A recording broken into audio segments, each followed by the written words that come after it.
noticia, el presidente mexicano Andrés Manuel López Obrador, quien presentó un mecanismo de protección contra periodistas y defensores de derechos humanos en el país. La Secretaría de Gobernación anunció la implementación de 3 iniciativas para resguardar a comunicadores y activistas en todo el territorio. Aseguran que se trata de acciones urgentes, tecnológicas, físicas y preventivas que se pondrán en marcha para beneficiar a 292 periodistas y 498 defensores amparados bajo el programa. Según reportes oficiales, durante la administración de López Obrador, 6 periodistas y 9 activistas han sido asesinados.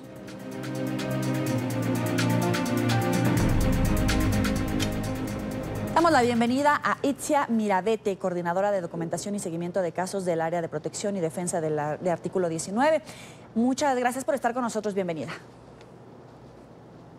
Hola, muchas gracias a ustedes. Gracias por invitarnos y saludos al auditorio de NTN 24. México es uno de los países más peligrosos para ejercer el periodismo. Las cifras de comunicadores asesinados son altas. ¿Llegó tarde este mecanismo de protección? El Mecanismo Federal de Protección aquí en México en realidad surge desde el 2012. Es un mecanismo que sí surge tardíamente porque las agresiones a la prensa, los 124 periodistas que hemos documentado que han sido asesinados en probable vínculo por su labor, empezaron a ocurrir desde el año 2000.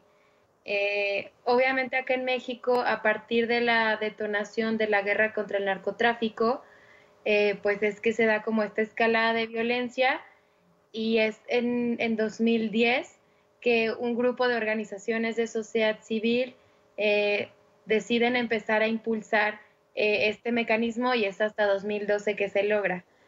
El problema aquí es que después de 7 años es la única respuesta que ha generado el Estado, ha sido una respuesta deficiente, que no ha garantizado coordinación, y como te decía, es la única.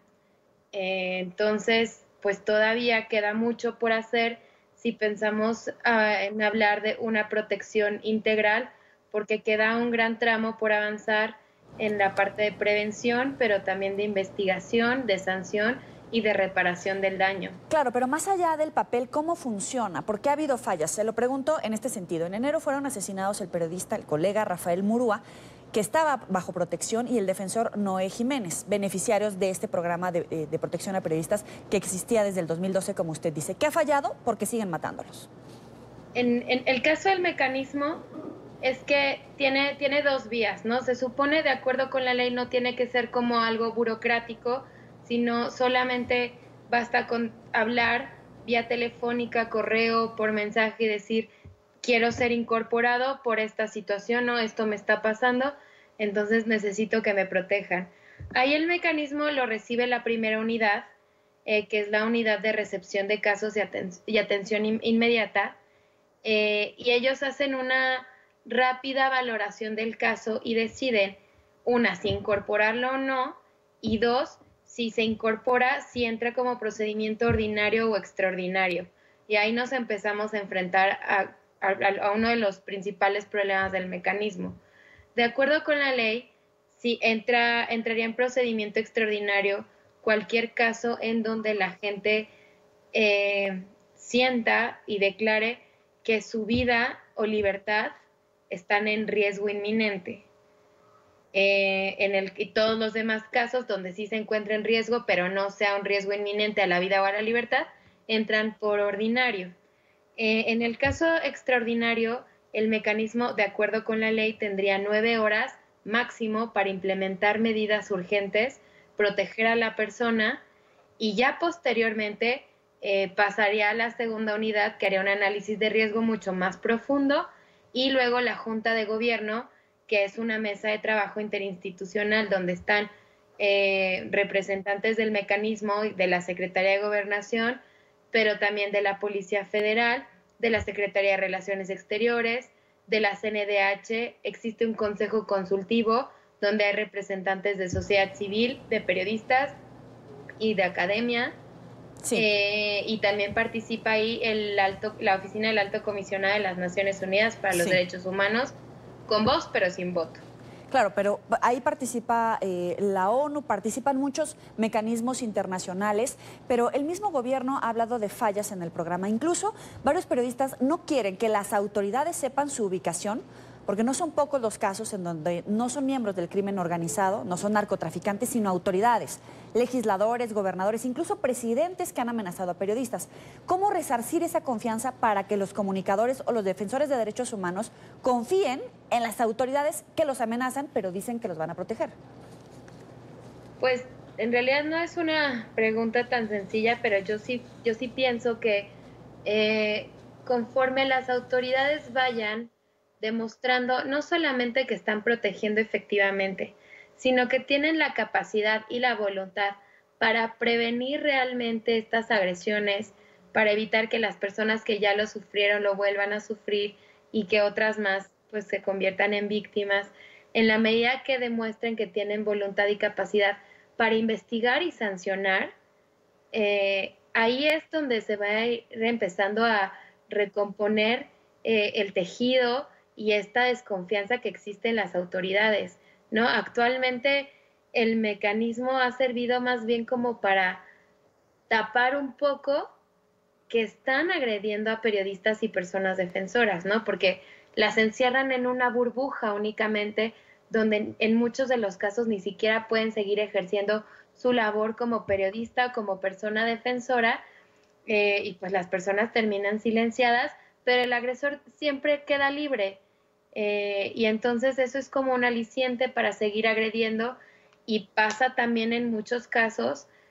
Nos pasó en el caso de Cecilio Pineda, periodista que fue asesinado en 2016, que le quitan las medidas y al poco tiempo es asesinado, ¿no? Porque el agresor seguía ahí, seguía libre y nada le había ocurrido, pero como estaba protegido, pues el mecanismo dejó de ver que tuviera agresiones de manera recurrente y al momento de retirar las medidas lo asesinan.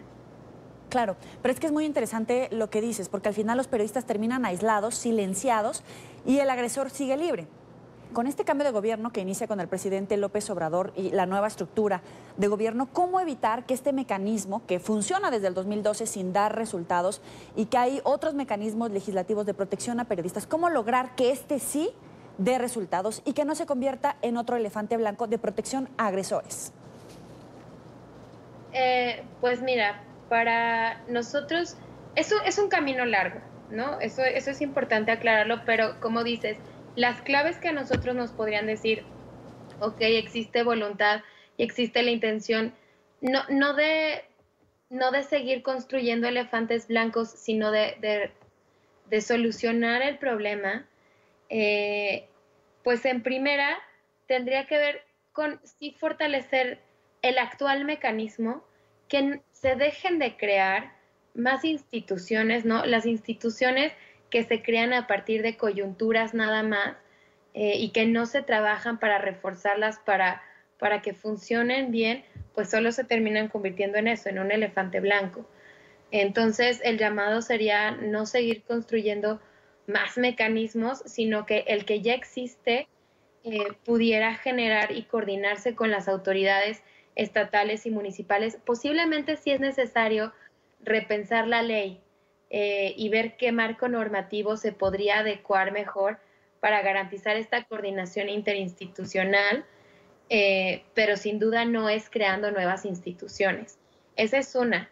Y la otra es que, bueno, desde artículo 19, pero también un colectivo de organizaciones en el que participamos, llamado Espacio OSC, pues hemos también hecho un llamado al gobierno a que es necesario sentarse con las personas beneficiarias, con las víctimas, para escuchar cuáles son las necesidades y a partir de ahí poder sistematizarlo y llegar a la idea de qué marco normativo podría garantizar, pues esto, que las personas, que el mecanismo tenga la capacidad de responder en los estados, porque sabemos que ese es pues un problema que a ellos se les presenta humanamente y en tema de recursos, ¿no? Tener la capacidad para estar en todo el país, que tiene una geografía bastante complicada, pero también cómo no delegan toda la capacidad de análisis de riesgo y de implementación de medidas a las autoridades estatales y municipales, porque son las principales agresoras. Claro. Te agradezco, Itzia Mirabete, coordinadora de documentación y seguimiento de casos del área de protección y defensa del artículo 19, por estos minutos para la tarde. Buena tarde también para ti.